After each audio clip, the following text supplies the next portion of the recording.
Hi, welcome to Talking Tech at British Legal Technology Forum. I'm Caroline Hill. I'm with Milan Bobde, who's the co-founder and chief executive of Oddr. Hi, Milan. Hi, Caroline. Thank you for having us. It's a great conference. Look forward to our conversation. Thank you for joining me so much. So Oddr, people may be familiar, is an invoice-to-cash platform. It's been a busy couple of years for you. For anyone who doesn't know Milan, so I always call you and some of your fellow Oddr co-founders ex-intappers. You've got a legal tech pedigree. Tell us, I want to get on to perhaps some of your observations about where the legal sector may be sort of looking at some improvements in the work that you do, but tell us a little bit more about the platform to start with for people that aren't familiar with Oddr. Yeah, so we basically help firms streamline their invoice to cash. Invoice to cash is today pretty fragmented. It starts from an invoice that is finalized, so billing, collections, payments, and reconciliation. If you look at this space today, it's very fragmented.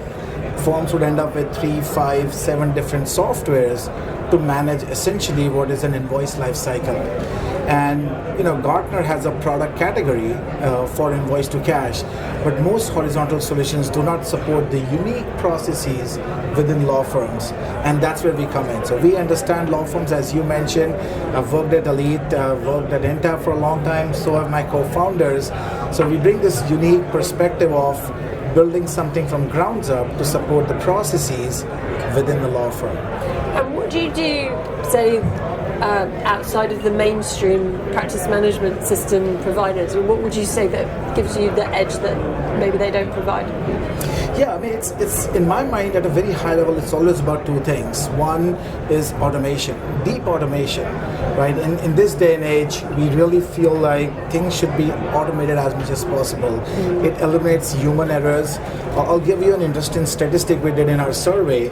So about 67% of the firms we talked with said they have sent an invoice to a wrong recipient. Like, what's the cost of sending a wrong invoice to a wrong client, right? It's primarily driven by manual. Another statistic you look at, a typical smallish firm sends about 1,000 invoices a week. If you even take conservatively 5 minutes for an email that they manually type up, that's 83 hours in a week. That's 2 FTEs, right? We absolutely want this to be automated. It frees up time for teams to focus on where the potential problems are. And that's our focus. It's interesting, so I hear from people that they think that the manual process allows them to connect with clients, right? Like I like to. It's amazing in this day and age. I like to send my invoice to my client, and there's some analysis out there about the sort of quality of the interaction, and they sort of go, "Here is your invoice," and there's more possibility. It's not really a great way to interact. There are plenty of other ways to interact, and actually the margin for it being time-consuming and error-prone is huge. Where do you see, from law firms, the biggest opportunities as this year they look towards their margins and perhaps finding ways of increasing their margins against quite in a it's always what law firms always seem to do well, but this is it's a difficult market. Yeah. Where do you see the easy wins for them? Yeah, so I'll maybe first comment about the personal note, what I would say is, why not have both? Why not have a personal touch, but also have it automated? So we support that kind of things, and again, I think it's very important as attorneys who want to have that personal touch when they send that, and I think both can be accomplished, and it should absolutely be that way. You don't want it to be very business-like, because this is a very client-centric business and industry. So law firms take pride in taking care of their clients, having that personal touch, and I think it should be both.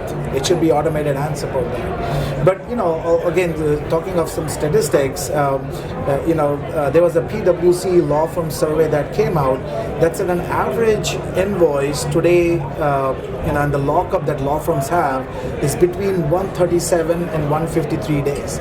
That's a lot of time. I mean, think about law firms, right? Their main revenue is coming from the invoices that go out and when they get paid. And having a lockup of this magnitude really is a blocker for firms to invest that money for their, for them to grow, to provide better client services. And that's one of the statistics that we feel law firms should really keep an eye on and drive innovation within their processes to really lower that.